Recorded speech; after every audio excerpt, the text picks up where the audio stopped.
নমস্কার, CNN 24 সংবাদে আমি নীলাঞ্জন আপনাদের স্বাগত জানাচ্ছি। প্রথমেই সংবাদ শিরোনাম। ফের নাবালিকা অপহরণের ঘটনায় উত্তেজনা গাঠিগোড়ায়, আটক যুবক। জমি বিবাদকে কেন্দ্র করে সংঘর্ষ গাঠিগোড়ায়, আহত 7। রাজা রামমোহন রায়কে ব্রিটিশের দালাল মন্তব্যের তীব্র প্রতিক্রিয়া।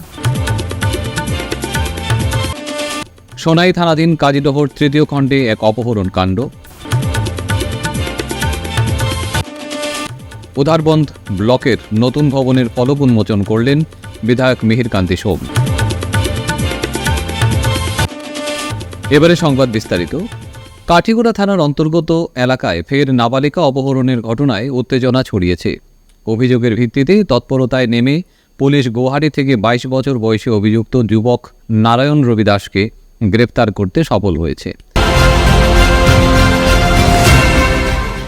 সোমবার তাকে আদালতে তোলা হলে বিচারক তাকে বিচার বিভাগীয় হেফাজতে পাঠানোর নির্দেশ দেন। ঘটনাটি ঘটেছিল গত কয়েকদিন আগে। নাবালিকাকে অপহরণের পর বিষয়টি পরিবার জানতে পারে। গত সপ্তাহের বৃহস্পতিবার ভুক্তভোগীর পরিবারের কর্তা থানায় লিখিত এজাহার দাখিল করেন। এজাহারে তারিণীপুর গ্রামের বাসিন্দা নারায়ণ রবি দাসকে মূল অভিযুক্ত হিসেবে নাম উল্লেখ করা হয়। অভিযোগ পাওয়ার পরই কাঠিগোড়া থানার পুলিশ কাঠিগোড়া থানায় মামলা নম্বর 73/25 রেজিস্ট্রেশন করে দ্রুত তদন্ত শুরু করে এবং পলাতক অভিযুক্তকে গুয়াহাটি থেকে আটক করে থানায় নিয়ে আসে। এদিকে অপহৃত নাবালিকাকেও পুলিশ উদ্ধার করেছে। বর্তমানে তাকে শিলচরের একটি হোমে নিরাপদে রাখা হয়েছে। কাঠিগোড়ার ফুলবাড়ি গ্রামে জমি সংক্রান্ত বিবাদকে কেন্দ্র করে রক্তক্ষয়ী সংঘর্ষের ঘটনায় উত্তেজনা ছড়িয়েছে এলাকায়। প্রাপ্ত খবর অনুযায়ী ফুলবাড়ি গ্রামের সিরাজউদ্দিন বারভুইয়া এবং আলতাফ হোসেন বারভুইয়ার মধ্যে দীর্ঘদিন ধরেই জমি নিয়ে বিবাদ চলছিল। এ বিষয়ে আদালতেও মামলা জট রয়েছে। বিতর্কিত ওই জমিতে ধান চাষ করেছিলেন সিরাজউদ্দিন বারভুইয়া। অভিযোগ, সেই ধান কাটতে দলবল নিয়ে মাঠে যান আলতাফ হোসেন। নিজের চাষ করা ধান অন্য পক্ষ কেটে নিয়ে যাচ্ছে, এই দেখে প্রতিবাদ করতে গেলে দুপক্ষের মধ্যে বেঁধে যায় উত্তেজনাকর পরিস্থিতি। আহতদের মধ্যে সিরাজউদ্দিন বারভুইয়া, মাজিবুল আলম লস্কর এবং আলিমুদ্দিন লস্করের অবস্থা আশঙ্কাজনক। খবর পেয়ে কাঠিগড়া থানার পুলিশ ঘটনাস্থলে পৌঁছলেও ততক্ষণে অভিযুক্তরা এলাকা থেকে পালিয়ে যায়। গুরুতর আহত 3 জনকে শিলচর মেডিকেল কলেজ হাসপাতালে পাঠানো হয়েছে। তাদের চিকিৎসার পর ছেড়ে দেওয়া হয়েছে। এই ঘটনায় গুরুতর আহত সিরাজউদ্দিন বারভুইয়ার স্ত্রী রয়তুন্নেছা বারভুইয়া, প্রতিবেশী আলতাফ হোসেন বারভুইয়া সহ মোট 15 জনের বিরুদ্ধে কাঠিগড়া থানায় লিখিত এজাহার দাখিল করেছেন। পুলিশের তদন্ত অব্যাহত রয়েছে। বর্তমানে কোর্টও কেস চলে। কোর্টে আমরা জমিন পাইতে গিয়ে কয়েকবার রায় দিয়েছি, আমরা খেতো করছি। এখন তারা গুন্ডা গান্ডা লইয়া ইয়া লাঠি ছোটা লইয়া গাড়ি দিয়ে লাঠি বুঝাই করে আইয়া ধান কাটাত লাগছে। আমরা বাধা দিতে গিয়ে আমরা আক্রমণ করছে। আমরা বাক্কা কয়জন যখন হয়েছে হাত সাত ভাঙ্গি। আমরা নাম পুরা সঠিক আমি জানি না, আমি গ্রাহক দেশ থাকি না। একজনের নাম দিলু, একজনের নাম আলতাফ হোসেন, আর একজনের নাম জাকির হোসেন, আর আরো আছে 15-20 জন। তারা এখন আমার একটা ডান্ডা মারি। ব্রিটিশের দালাল নাকি রাজা রামমোহন রায়, এমনটা কুরুচিকর মন্তব্য মধ্যপ্রদেশের উচ্চশিক্ষামন্ত্রী তথা পার্সিয়ান বিজেপি নেতা ইন্দর সিং পারমারের। এদিকে রাজা রামমোহন রায় নিয়ে কটূক্তি মন্তব্য করায় তেলে বেগুনে জ্বলে উঠলেন সচেতন মহলের অনেকেই। বিশিষ্ট ব্যক্তিত্ব জ্যোতিষ পুরকায়স্থ রাগান্বিত স্বরে বলেন, ইন্দর সিং পারমার মধ্যপ্রদেশের উচ্চশিক্ষা মন্ত্রী, উচ্চশিক্ষা বিভাগের। তো উনি যে কথাটি বলেছেন রাজা রামমোহন রায় সম্পর্কে, আমি প্রথমে তার এই উক্তিকে সমস্ত ভারতবাসীর পক্ষে এই উক্তিটি লজ্জাজনক বলে আমি মনে করি। আমি ধিক্কার জানাই। রাজা রামমোহন রায় সম্পর্কে উনার এই মন্তব্যের পরিপ্রেক্ষিতে আমি মনে করি যে উনি শিক্ষা বিভাগের মন্ত্রী হওয়ার যোগ্যতাই নেই। রাজা রামমোহন রায় এর গভীরতা মাপার ক্ষমতা উনার নেই। রাজা রামমোহন রায়ের ত্যাগ মাপার ক্ষমতা উনার নেই। আজকে এই যে বিজেপি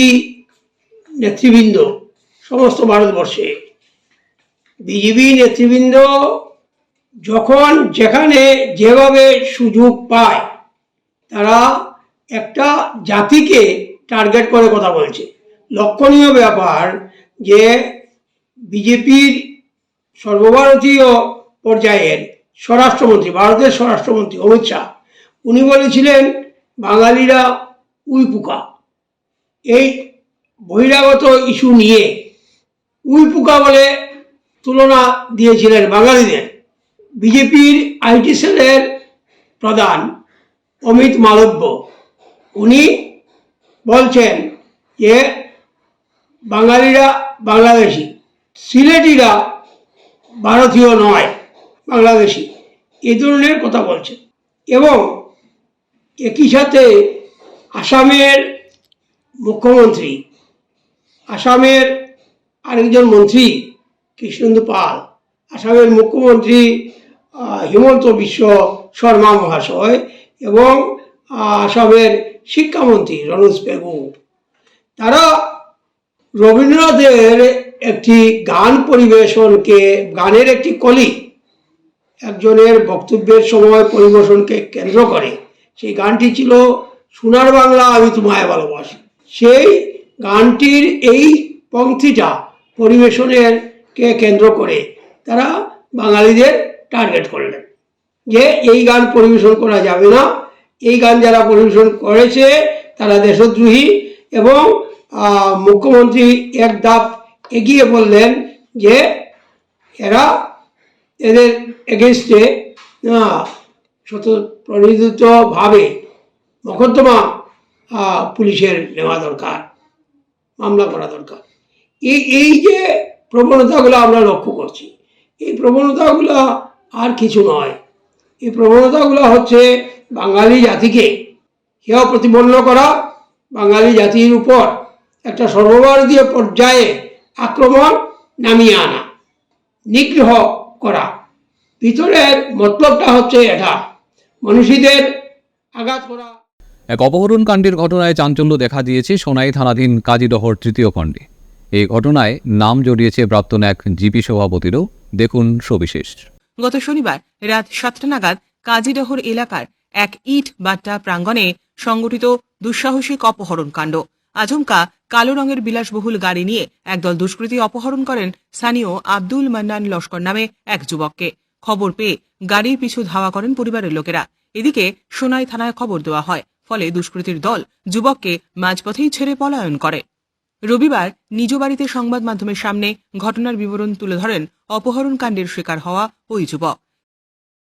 কালকে বিকালে 6:30টার সময় অজন্তা বাট্টার সামনে আসলাম আমি। ওখান থেকে একটাও পিছন দিক থেকে গাড়ি এখানে আইছে, খালা কালারের গাড়ি আইয়া ওখানের ভিতরে আমার উঠাইছেন কালাম আর শহীদ, খাজল আর আন্নান, আব্দুল আন্নান আর একজন মানুষ খালা লইয়া, তার নাম পুরা জানিয়ে না, ওটাই আমারে সিধা আমি যত মারি মারি মেয়ার ফুল হয়ে গেছে। আমি বেজান চিল্লাচিল্লি করছি, কুস্তাকুস্তি করছি, আমি নামিতে পারছি না। একবার নামিয়া বাগিতে মারলাম, তারা বন্দুক ধরে করছেন, ও গুল্লি মারি দিমু, চিল্লাইছি না। ওইয়া মুকুটি মারি ধরছেন, মারামারি করছেন, আমার মাথা তো মারছেন আর অন্য বক্সিং মারছেন, মারিয়া ওখান ফাটাইছেন। বাদে আমি যেহেতু চিল্লাচিল্লি করিয়া আমার গলার টিপা মারি ধরছেন, আর ও না তো বান্ধিছিল, অন্য দাগ হয়েছে, রশিদ দিয়ে বান্ধিছিল।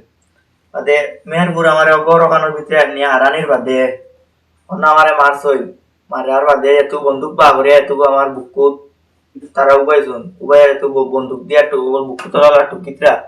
তারপরে অগরের বেটিয়ে কইছন আনে না রে, আর মারিও না তোমরা, আর যেত আমার মারছো বানে না, হুরমান আর মারিও না কইয়া তারা কইছন নাই বিরাট মারি দিতাম। বাদে বেটিয়ে কইছে আমার ঘর এটা করিও না, তোমরা অন্য যেতে দিন আমারও পর। বাদে তারা আমারে অন্তিকিন মারি মারি বার করিয়া আনছেন। কাপড় উপর আমার পুরা ফাড়ি লিছেন, গেঞ্জি আসলো, গেঞ্জি পুরা রক্ত পড়ে গেছে আর অন্য ফাড়ি গেছে কতক্ষণ, তার মারিয়া ফাড়ি লিছেন। এর বাদে বন্দুক ধরে আমার গরম মদ হওয়াইছেন, মদ আমি একটু খাইয়ার না তো তারা আমার বন্দুক দিয়ে মারছেন, আরো অন্যর মাঝে খানো তাবলাইছেন, অন্য বক্সিং মারছেন। বেটি আমার গেঞ্জি ফিন্দাইয়া দিছে, ফিন্দাইয়া দেওয়ার বাদে তারা ঘর থেকে বাড়ি গেছে। বাড়িয়া তারা আমার জিরিবাম লয়ে এটা আসলা, ও সোনাবাড়ি দন্ডরে দোনায় পাম্প পাইয়া তেল উল বড়িয়া জিরিবামর যাওয়ার লাগিন একবারে বাড়িছেন আর আধা রাস্তা গিয়ার জন্য এখন জিরিবাম খুঁজে গেছেন আমি মানে সাইনবোর্ডও দেখছি জিরিবাম লেখা সব বান্ধ দিয়েছেন তোরা তোরা দেখি আর জিরিবাম লেখা আর হন গিয়া গেইটও অন্য কেটা চেক চলে বাদে তারা একজনে কইরা গেইটও ধরে লিব আর একজনে কইরা টাকা 2000 দিলে শাড়ি দিব তা চিন্তা ধারা করিয়া বাদে থেকে তারা ঘুরিয়া আমারে হুনাই বাজারা নিয়া শাড়ি চইন আমার মোবাইল মানি ব্যাগ তারা লইয়া গেছেন কি আর আমার ডকুমেন্ট আসলো ওগুলো নিছেন কি আরে একজন মানুষের কথা কইয়া দিয়েছেন আমিনুল কইছেন আপনার মানুষ একজন ভাই তুমি তোরা ভাই দিয়ে আটিয়া যাও তাই তোমার থানাত নিয়ে 2-1 মাস জিজ্ঞাসা করবা করার বাদে তোমার তাই একবারে বাড়িতে নিয়ে দিবা আমি কইছি আমি যাই আর গিয়েও বেটা আমার দুর্যোগস্তি থানাত নিতে চাইছিলা আমি কইছি না আমি আগে আমার বাড়িতে যাই আমার বাড়ির মানে আমার টুকাইকরা ওই আমি অটো এখানে সিগন্যাল দিয়ে উঠিছি অটোওয়ালা বেটারে তারা যাইতে দিয়েছেন না ও অটোত বুয়াত রয়েছি অটোওয়ালারে কিতাকিতি মাতিয়া একবারে থানার গেইটের সামনে আমি নিলে অটোর থেকে আমার ইয়া নামাইছে। রাজ্যের মুখ্যমন্ত্রী ডক্টর হিমন্ত বিশ্ব শর্মার এসওপিডি তহবিলের অন্তর্ভুক্ত 2,50,000 টাকা ব্যয়ে নির্মিত উধারবন্দ ব্লকের নতুন ভবনের ফলক উন্মোচন করেন উধারবন্দের বিধায়ক মিহিরকান্তি সোম। এরপর উধারবন্দ ডিপিআরসি হলে এক সভা অনুষ্ঠিত হয়। উক্ত সভায় বক্তব্য রাখেন জেলা পরিষদের মুখ্য কার্যনির্বাহী আধিকারিক প্রণব কুমার বরা। উপস্থিত ছিলেন ব্লকের বিভিন্ন স্তরের কর্মীরা ও পঞ্চায়েতের বিভিন্ন স্তরের পদাধিকারীরা ও স্থানীয় জনসাধারণ। মুখ্য অতিথি হিসাবে আসন গ্রহণ করার জন্য বক্তব্য রাখার জন্য অনুরোধ রাখছি। আমাদের জায়গায় এর জন্য এটা স্প্লিট আপ করা হয়েছে, দুটো পার্টে হবে। আগে ছিল একটা ইউশেপ। আজিৰ এই উদাৰবন উন্নয়ন বিষয়া কাৰ্যালয়ৰ নতুন ভৱন উন্মোচন উপলক্ষে অনুষ্ঠিত সভাত উপস্থিত সন্মানীয় ডিষ্ট্ৰিক্ট কমিশ্যনাৰ মহোদয়, ইয়াত উপস্থিত সন্মানীয় উদাৰবন সমষ্টিৰ সন্মানীয় বিধায়ক মহোদয়, মুখ্য কৰি আমাৰ পিডব্লিউডি খণ্ডোন্নয়ন বিষয়া জিলা পৰিষদৰ সন্মানীয় সদস্যসকল আৰু ইয়াত উপস্থিত এই আমাৰ বিভিন্ন বিভাগৰ কৰ্মচাৰীজন। আজি সঁচাকৈ এটা আনন্দৰ দিন যে আজি আমাৰ উদাৰবন্দত বহুদিনৰ এটা অভাৱ, যিটো খণ্ড উন্নয়ন বিষয়া কাৰ্যালয় আজি নতুনকৈ আজি আধাৰশিলা কৰা হৈছে। গতিকে এই খণ্ড উন্নয়ন কাৰ্যালয়টো আমাৰ কম পুঁজিৰ পৰা অলপ কমকৈ আমি এটা প্ৰথমতে বনাইছিলোঁ, তথাপি যিহেতু চৰকাৰৰ পৰা 2.5 কোটি টকা আমি লাভ কৰিছোঁ, সেই 2.5 কোটি টকাৰে আমি এটা সুন্দৰ খণ্ড উন্নয়ন বিষয়া কাৰ্যালয় আমি নিৰ্মাণ কৰিব পাৰিম। গতিকে সকলোখিনি ৰাইজ নিশ্চয় উপকৃত হ'ব। মই আশা ৰাখিছোঁ যাতে আমাৰ যিটো নিৰ্ধাৰিত সময় দিয়া আছে এই কাৰ্যালয়টো সম্পূৰ্ণ কৰিবৰ বাবে সেই সময়মতে যাতে কামটো হৈ উঠে মই তাৰে কৈছোঁ। আৰু গতিকে প্ৰত্যেককে মই আশা ৰাখিছোঁ যাতে আপোনালোকে কামখিনি হিচাপে চকু রাখিব, এটা ভালদৰে এটা খণ্ডোন্নয়ন কাৰ্যালয় হয়। বরকলা থানার অধীনে মোট সরকারি হিসেবে 105 জন গ্রামরক্ষী বাহিনী রয়েছেন। আজ জেলা প্রশাসনের তরফ থেকে থানা প্রাঙ্গণে থানাধীন এলাকায় কম্বল বিতরণ করা হয়। এদিন সোমবার আনুষ্ঠানিকভাবে গ্রামরক্ষী বাহিনীর প্রত্যেক সম্পাদকের হাতে কম্বল তুলে দেন বরকলা থানার SI Moniram Kalita, CO BDO Rebul Hossain Barbhuiya ছাড়াও ভিতর গঙ্গাপুর গ্রামরক্ষী বাহিনীর সম্পাদক ফকরুল ইসলাম, বরকলার সম্পাদক বিক্রম দাস, জালালতলার কৃপাময় নাথ। 4টি করে কম্বল প্রত্যেক গ্রামরক্ষী বাহিনীর হাতে তুলে দেওয়া হয়। বিতরণ শেষে সিও বিডিও সংবাদ মাধ্যমকে বলেন, আগামী মাস থেকে প্রত্যেক 12 তারিখের মাসিক সভায় উপস্থিত থাকবেন জেলার ক্রাইম ব্রাঞ্চের অতিরিক্ত পুলিশ সুপার। আজকের এই কম্বল বিতরণী সভায় 50% গ্রামরক্ষী বাহিনীর সম্পাদকরা ছিলেন। আরও বলেন, গ্রামরক্ষীদের মধ্যে কিছু নতুনত্ব ও তাদের ডিউটির গুরুত্ব দেওয়া হবে। কমল এসে আমার পার বিডিপি 4টা করিয়া 420টা সবাই উপস্থিত হয়েছিল। আজকে প্রায় 50% মতো হয়েছে। আপনার মান্থলি মানে মিটিংটা কত তারিখ পড়ে? প্রত্যেক মাসে আপনি তো নতুন হিসেবে জয়েন করছেন, কবে জয়েন করছেন? 12 তারিখ। ও, আগে আসলো এখানে? আগে 3-4 বছর আগে আসলাম। আচ্ছা, আপনি যে একটা কথা কইছেন যে অ্যাডিশনাল এসপি ক্রাইম, আমরা প্রত্যেক মাসের 12 তারিখ মান্থলি মিটিং তাই নাইবা এসপি স্যার এটা ওরা বানাই দিচ্ছে। বরকলা থানা তাই নাইবা প্রত্যেক মাসে তাই। তাইলে এটা তো আশা করা যায় আপনার নেক্সট মাসে থেকে আইবা তাই বিটিপিটা সক্রিয় হইতে লাগে। এই ব্যাপারে আপনি কি তা হইতেছেন? আমি তো আগে আসলাম, প্রায় 3-4 বছর আগে আবার আসলাম। এখন আবার যেমন ওটার মধ্যে তো আমি আবার চেষ্টা করবো সব পার্টি গিয়ার আপ করতাম, আগের মতো সক্রিয় করার চেষ্টা করবো, মানে কিছু নতুনত্ব আনবার চেষ্টা করবো। স্যার আপনার নামটা? রেবুল হোসেন। ফিরছি একটা বিরতির পর, আপনারা সবাই সঙ্গে থাকুন। Grace well hospital, Meherpur, Silchar. এখানে আপনারা পাবেন ডায়ালিসিস, এন্ডোস্কোপি, সোনোগ্রাফি, ইকোকার্ডিওগ্রাফি, এক্স-রের মতো বিশেষ সুবিধে।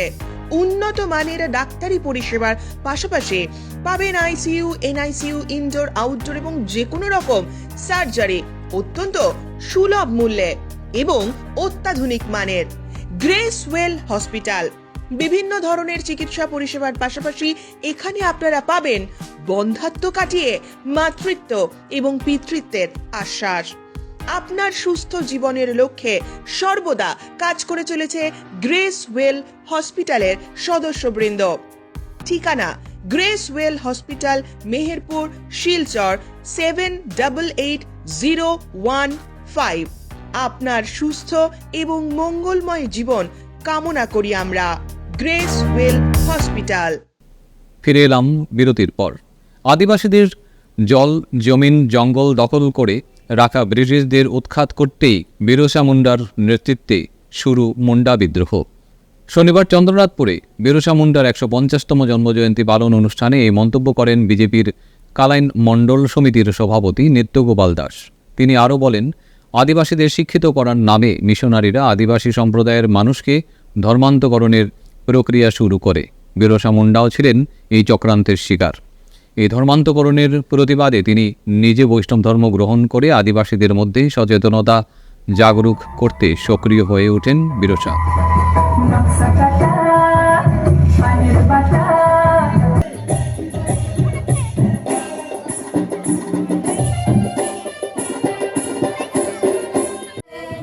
বিরসা মুন্ডা জন্ম নিল কর্মী মাতার ঘরে, হাসি খুশি ভরে দিল আদিবাসীর ঘরে। সেই জল, জমিন, জঙ্গল এবং ধর্মান্তরণের একটা প্রচেষ্টা ব্রিটিশরা ভারতবর্ষে এসেছিল সীমিত সংখ্যক লোক নিয়ে, কিন্তু ওদের দূষর হিসাবে মিশনারিজরা বাইবেল হাতে নিয়ে আমাদের প্রত্যন্ত অঞ্চল, যেসব অঞ্চলে রাস্তাঘাট নেই, যাদের অধিকারের ভূমি, সেই ভূমিগুলোতে মিশনারিজরা প্রবেশ করে যাতে ভারতে স্থায়ীভাবে ব্রিটিশ শাসন প্রতিষ্ঠিত করতে পারে। সেই উদ্দেশ্য নিয়ে ওরা মিশনারিজের মাধ্যমে বাইবেল হাতে নিয়ে কাজ করছিল। ওরা হাতিয়ার নিয়ে আসেন, ওরা বাইবেল নিয়ে এসেছিল এবং কোনো এক সময় সেবার মাধ্যমে আমাদের লোকদের ওরা বাইবেল ধরিয়ে দেয়, হাতে ধরিয়ে দেয়। পরবর্তীতে দেখা যায় আমাদের লোকের হাতে বাইবেল আছে কিন্তু ওদের জমিন ওদের কাছে নেই। তো বিভিন্ন সময় এই পরিবেশ পরিস্থিতি সৃষ্টি হওয়ার পর যখন ভগবান বীর বিরসা মুন্ডা উনি 1875 ইংরেজিতে জন্মগ্রহণ করেন এবং 1900 খ্রিস্টাব্দে 9 জুন ওনার মৃত্যু হয়। এই 24-25 বছরের একটি ছেলে, যুবা ছেলে, তিনি বুঝতে পেরেছিলেন যে দেশ এবং জাতিকে ধ্বংস করার পরিকল্পনায় ব্রিটিশরা আমাদের মধ্যে একটা ধর্মান্তরণের একটা খেলা খেলছে এবং যাতে ব্রিটিশরা স্থায়ীভাবে এখানে শাসন করতে পারে। খোয়াইয়ে তীর জোয়ার বিরুদ্ধে পুলিশের ধারাবাহিক অভিযানের ফল মিলল আরও এক ধাপে। জুয়ার গ্রাহক সজল তাঁতিকে জেরা করে পুলিশ এবার জালে তুলল মূল এজেন্ট দুলাল শুক্লবৈদ্য ওরফে দুলুকে। দেখুন সবিশেষ। এনপিসি পাড়া এলাকায় রমরমিয়ে চলছিল এই অবৈধ কারবার। তাকে শনিবার গভীর রাতে আটক করে খোয়াই সুভাষ পার্ক পুলিশ ফাঁড়ির দল। গতকাল ওসি রঞ্জিত সরকারের নেতৃত্বে সুভাষ পার্ক ফাঁড়ির অভিযানে নামে। ধরা পড়ে অল্প বয়সী যুবক সজল তাঁতি। তার কাছ থেকে উদ্ধার হওয়া মোবাইল ফোনে তীর জুয়ার লেনদেন, নাম্বার বাছাই, অর্থ আদান প্রদানের প্রমাণ সহ বিভিন্ন তথ্য মিলতেই তদন্তে নতুন মোড় নামে। সেই সূত্র ধরেই উঠে আসে মূল এজেন্ট দুলুর নাম। রাতেই পুলিশ তার বাড়িতে অভিযান চালিয়ে তাকেও আটক করে। আপনারা জানেন, গতকাল দুপুর প্রায় 3টার সময় আমরা একজন তীর জুয়ার যে ব্যবসায়ী সজল তাঁতি, উনি যে ওনার চায়ের দোকানের আড়ালে যে তীর জুয়ার ব্যবসা করছিল, তাকে আমরা হাতে নাতে ধরি এবং ওনার কাছ থেকে আমরা 3,500 টাকা এবং মোবাইল অন্যান্য তীর সংক্রান্ত কাগজপত্র আমরা উদ্ধার করি। ওনার মোবাইল থেকে আমরা যে ট্রানজ্যাকশনগুলি দেখেছি এবং ওনার কথাতে যে তার এজেন্ট হচ্ছে দুলাল শুক্ল দাস নামে একজন, যার ডাক নাম দুলু, সে নাকি ওনার এজেন্ট। তো আমরা কাল থেকেই আমরা এবং যে আমাদের যে সিভিল পুলিশ আছে তাদেরকে এঙ্গেজ করি এবং আজকে এই দুলুকে এনপিসি পাড়া থেকে আমরা হাতে নাতে ধরি যখন সে তীরের ব্যবসা করছিল, এবং তার থেকে আমরা মোবাইল ফোন এবং 14,600 টাকা এবং 30 সংক্রান্ত অনেকগুলি কাগজপত্র আমরা পাই। তো আমরা তার মোবাইল ফোন দেখেছি এবং তার মোবাইলেও অনেকগুলি তীর সংক্রান্ত বিভিন্ন লোকের সাথে ও নাম্বার আদান প্রদান, টাকার আদান প্রদান এগুলি আমরা পাই। তো আমরা তাকে অ্যারেস্ট করি এবং আউটপোস্টে নিয়ে আসি। এখন আমরা আমাদের যে প্রসিডিউর অনুযায়ী আমাদের প্রসিকিউশন নেওয়া ব্যবস্থা আমরা করছি। কেমনটা যেন এলোমেলো কার্যক্রম জাতীয় প্রেস দিবস উদযাপন শহর শ্রীভূমিতে। বেশিরভাগ সাংবাদিক তা নিয়ে আক্ষেপ প্রকাশ করেন। শুরু থেকে সাংবাদিকদের মধ্যে ক্ষোভের দানা বাঁধে। জাতীয় প্রেস দিবস উদযাপনে বিশেষ কার্যক্রমে জেলা আয়ুক্ত উপস্থিত না থাকায় অসন্তুষ্টির দানা সেখান থেকে শুরু হয়। দেখুন সবিশেষ। দ্বিতীয় সংবর্ধনা পর্ব কার্যক্রমে প্রায় 30 সাংবাদিক জেলা আয়ুক্ত কনফারেন্স হলে বিশেষ অনুষ্ঠানে উপস্থিত হলেও বেছে বেছে জনা কয়েক সাংবাদিকদের সম্বর্ধনা জ্ঞাপন করা হয়, তাও আবার সংক্ষিপ্তভাবে। মিষ্টি বিতরণের সময় আধিকারিকদের প্লেটে উল্টে সাংবাদিকদের ছোট বাক্সে এরকম বিভেদের জন্য আক্ষেপ প্রকাশ করা হয়। এদিকে সকাল 11টায় কার্যক্রম শুরু করার নির্দিষ্ট সময় থাকলেও তার অনেক পরে কার্যক্রম সূচনা হয় প্রদীপ প্রজ্বলনের মাধ্যমে। ডিডিসি দীপক জুডুং, ডিআইপিআর এবং ইফতিকার জামান ও প্রেস ক্লাবের পক্ষ থেকে মিহির দেবনাথ, চন্দন রায়, দৈনিক নববার্তা প্রসঙ্গ সংবাদপত্রের সম্পাদক হাবিবুর রহমান চৌধুরী, অরূপ রায় সহ অন্যান্য ব্যক্তিত্বরা সামিল ছিলেন।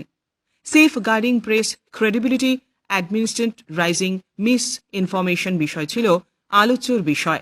তা নিয়ে সংক্ষেপে আলোচনা করেন অনেকেই। দীপক জুডুং প্রেস ক্লাবের পক্ষে মিহির দেবনাথ, চন্দন রায় সহ পত্রিকা সম্পাদক হাবিবুর রহমান চৌধুরী প্রমুখ উপস্থিত ছিলেন। সবার মুখে একই চর্চা, জাতীয় প্রেস দিবস উদযাপনের শুভ দিনে কেন জেলা আয়ুক্ত অনুপস্থিত থাকলেন? মনে অসন্তুষ্টি নিয়ে অনুষ্ঠান স্থল ত্যাগ করেন সাংবাদিকদের অনেকেই। তো যেহেতু সাংবাদিক, সংবাদ মাধ্যম এবং এই যে সাংবাদিকতা, এই সাংবাদিকতা এখানে অনেক সিনিয়র সাংবাদিকরা রয়েছেন, দীর্ঘ বছর থেকে সাংবাদিকতা করে আসছেন। সময়ের বিবর্তনে দেখা গেছে সাংবাদিকরাও অনেক ক্ষেত্রে সমস্যার সম্মুখীন হতে হয়েছে। যদিও এটা প্রেস ডের বিষয় নয়, কিন্তু তারপরও বলছি, যেহেতু ন্যাশনাল প্রেস ডে সাংবাদিকতার সঙ্গে যুক্ত, তাই কথাগুলো বলতে হয়। বর্তমান সময়ে সাংবাদিকদের মধ্যে বিবাদ সৃষ্টি হয়েছে, বিভেদ হয়ে গেছে। এখন একাংশ লোক, একাংশ সাংবাদিকরা সাংবাদিকদের গদি মিডিয়া হিসেবেও কিন্তু আখ্যায়িত করছে। আজকের দিনে সরকারের বিরুদ্ধে লেখার জন্য বরাক উপত্যকার কিছু কিছু কাগজের বিজ্ঞাপন বন্ধ করে রাখা হয়েছে বৎসরকাল। এই যে সংবাদ মাধ্যমের উপর এই যে অ্যাগ্রেসিভনেস, সেটা কিন্তু আগে ছিল না। এ ধরনের সাংবাদিকতা, এ ধরনের হস্তক্ষেপ কোনো দিন ছিল না। দুটো লাইন ভুল হয়ে গেছে, তার জন্য ফোন আসে, বিজ্ঞাপন বন্ধ করে দেওয়া হয়। সংবাদ মাধ্যম চলবে কি করে? সাংবাদিকরা খাবে কি করে? সেই সঙ্গে মালিক পক্ষ যারা রয়েছেন, ওনারা সাংবাদিক যারা আছে, ওনাদেরকে সমহারে বেতন প্রদান করেন না। সর্বক্ষেত্রে একটা ডিসক্রিমিনেন্সি দেখা যায়। যেহেতু আমি সাংবাদিক, সেই সঙ্গে আজকের এই কনফারেন্স হলে যা ঘটেছে, হয়তো অন্য সাংবাদিকদের সেটা নজরে পড়েনি। 5 জনকে প্লেটের মধ্যে সিঙ্গারা মিষ্টি দেওয়া হয়েছে, বাকিদেরকে দেওয়া হয়েছে এই বাস্কের মধ্যে। সবাইকে এখানে দিলে কি হতো আমি জানি না। অন্যান্য যারা রয়েছেন ওনাদের মনে কতটুকু লেগেছে, আমি কিন্তু এটা নিয়ে হার্ট করেছি। আর আমি এসব কারণেই এসব সভাতে আসি না, আর তৈলমর্দন করা আমার স্বভাব নেই। তো হচ্ছে এই যে এটা কিন্তু না করলেও পারতেন, সবাইকে এই যদি প্যাকেটের মধ্যে দিয়ে দেওয়া হতো তাহলে মনে হয় না এমন কোনো গাত্রদাহ হয়ে যেত। আর এ ধরনের করাটা আমার মনে হয় না ঠিক হয়েছে। যদিও ওনারা বলেছেন ভেতরে নাকি জল নেই, প্লেট সাফা করা যাবে না, তার জন্য ওনারা দিতে পারেননি। সবাইকে দিয়ে দিন না বাক্সের মধ্যে। একবার ডিসি মহোদয় ছিলেন করিমগঞ্জের, এক ডিসি চিঠিতে লেখা ছিল মিষ্টি খাওয়ানো হবে। আমি বলেছিলাম, আর আমি বারবার বলছি, আমি বলি তার জন্যই সবার সঙ্গে সংঘাত হয়। আমি এখন আশা বাদ দিয়ে দিয়েছি, কারণ এত তেল দিয়ে আমি বসতে পারবো না। তো চিঠিতে লিখেছেন মিষ্টি খাওয়ানো হবে। আমি বলেছি, সে সময় আমার এই ডিআইপি আর মহোদয় ছিলেন না, ডিসি নিজে বলেছেন যে এটা কি ধরনের কথা হলো, মিষ্টি খাওয়ানো হবে এই চিঠিতে লেখার কি যুক্ততা ছিল? সবাই ছিলেন, কিন্তু অনেকেই ছিলেন এখানে। তো আপনারা আমাদেরকে সম্মান করবেন না, আমাদের কোনো আপত্তি নেই, কিন্তু অসম্মানিত করবেন না, এটা থেকে অন্তত বিরত থাকুন। আর ন্যাশনাল প্রেস ডে যেহেতু, আমি বিতর্ক করতে চাইছি না, নাহলে এটা আবার অন্যরা দিয়ে গিয়ে ওয়েলিং দিয়ে বলবে ওকে বলবেন না, ডাকবেন না, ও আসলেই নেগেটিভ কথা বলে আমরা তো আমাদের চাকরি চালিয়ে যেতে হবে, আমরা আপনাদেরকে তেল দিয়েই চলবো। তো কথা হচ্ছে, আমি করজোড়ে প্রশাসনের কাছে অনুরোধ করছি, ভবিষ্যতে যদি নিমন্ত্রণ করেন সাংবাদিকদের, তাহলে যাতে উপযুক্ত মর্যাদাটুকুন দেওয়া যায় এই ব্যবস্থাটুকুন রাখবেন। আর ন্যাশনাল প্রেস ডেতে আমার যতটুকুন জ্ঞান ছিল তা আমি তুলে ধরেছি, আমার ভুল ত্রুটি ক্ষমা করবেন। কাছাড় জেলার সোনাই বিধানসভার মেগা স্বাস্থ্য শিবিরে ব্যাপক ভিড় দেখা গেল সোমবার। ওই দিন সকাল থেকেই স্বাধীনবাজার হাই স্কুল প্রাঙ্গণে স্ক্রিনিং, রোগ নির্ণয় ও চিকিৎসার কাজ শুরু হয়। দেখুন সবিশেষ। ছোট ছোট শিশুদের থেকে শুরু করে বয়স্ক লোকেদের স্বাস্থ্য পরীক্ষা নিতে এই ক্যাম্পে উপস্থিত থাকতে দেখা গেল। এ নিয়ে আয়োজিত অনুষ্ঠানে উপস্থিত ছিলেন শিলচরের সাংসদ পরিমল শুক্লবৈদ্য, সোনাইয়ের বিধায়ক করিমউদ্দিন বারভুইয়া, কাছাড়ের জেলাশাসক মৃদুল যাদব সহ বহু উচ্চপদস্থ কর্মকর্তা এবং স্থানীয় জনপ্রতিনিধিরা।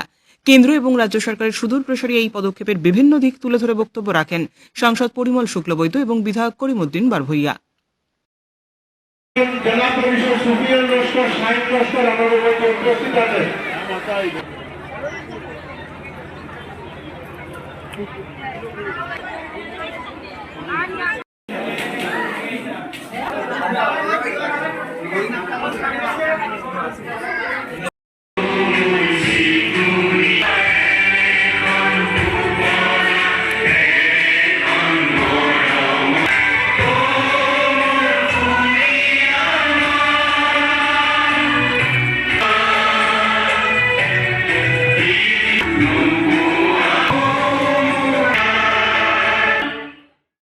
ভারতীয় জাতীয় পার্টির তপশিলি মোর্চা কাছাড় জেলা কমিটির উদ্যোগে সোমবার জেলা বিজেপি কার্যালয়ে এক বিশেষ সাংগঠনিক সভা অনুষ্ঠিত হয়।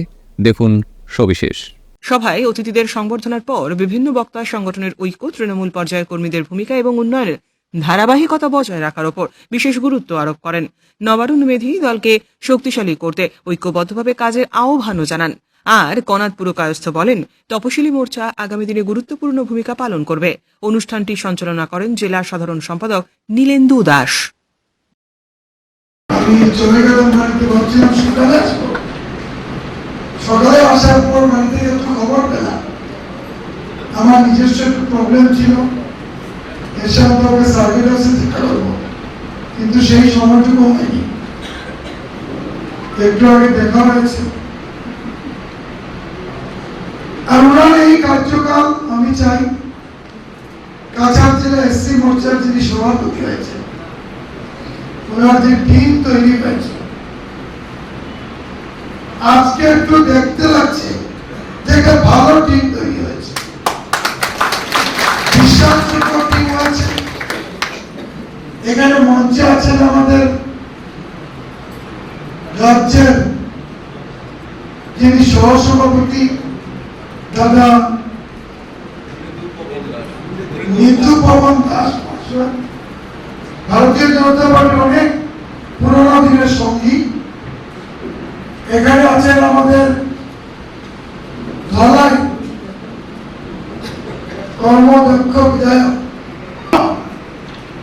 আমাদের সঙ্গে যুব মোর্চা স্টেটের সেক্রেটারি হিসেবে কাজ করেছিল, আজকে উনি বিধায়ক হয়েছেন। রাজেশ দাস, যিনি আসাম রাজ্যে বিভিন্ন দায়িত্ব পালন করেছেন জেলাতে, আর বর্তমানে আসাম রাজ্যের অনুসূচিত জাতি মোর্চা তিনি সাধারণ সম্পাদকের দায়িত্ব পেয়েছেন। এখানে আমাদের জেলার যিনি প্রভারী এসসি মোর্চার জলক চক্রবর্তী তিনি আমাদের জেলার সহসভাপতি। আর এসসি মোর্চার টিমে যারা এই টিমে আছেন, আমাদের বিভিন্ন জেলা পরিষদরা আছেন। আর আমাদের খুব আনন্দ, আমরা একজন এডিসি কেও পেয়েছি এসসি মোর্চার জেলা পদাধিকারী হিসাবে। ভালো ভালো ব্যক্তি আসছে। আজকের মতো সংবাদ এ পর্যন্তই। নমস্কার।